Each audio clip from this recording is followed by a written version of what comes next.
Hi, welcome to another episode of Hot Takes.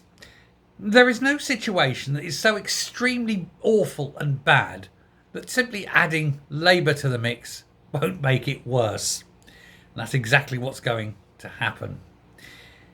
We've got what's going on in Birmingham. The Unite Union are in a deep dispute, and you've got the whole bloody city is filled with shit, and the rats are going everywhere.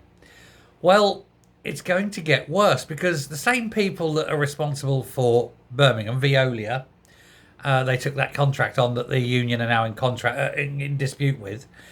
Same in Leeds, apparently, and Leeds are very unhappy because the union there, the same union, are going to start perhaps going on strike in Leeds as well.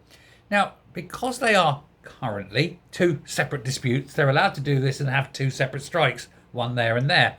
But of course, we haven't added Labour into the mix yet, and we're about to, because Angela Rayner's wonderful new employment rights bill is going to give the unions a lot more rights.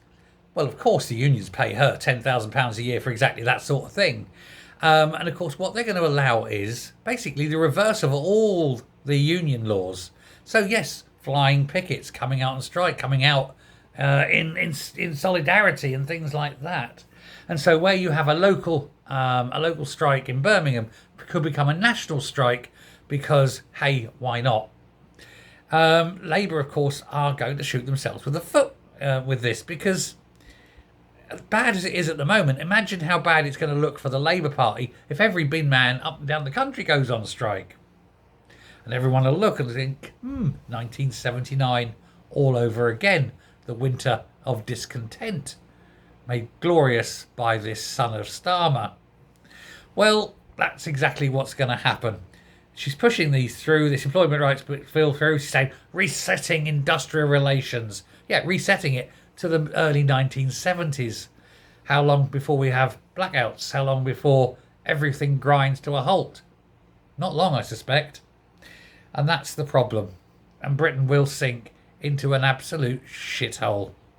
All because Angela Rayner has had a bright idea. I keep telling people how stupid she is, and nobody ever believes me. But they'll find out soon enough. Thanks very much. Bye.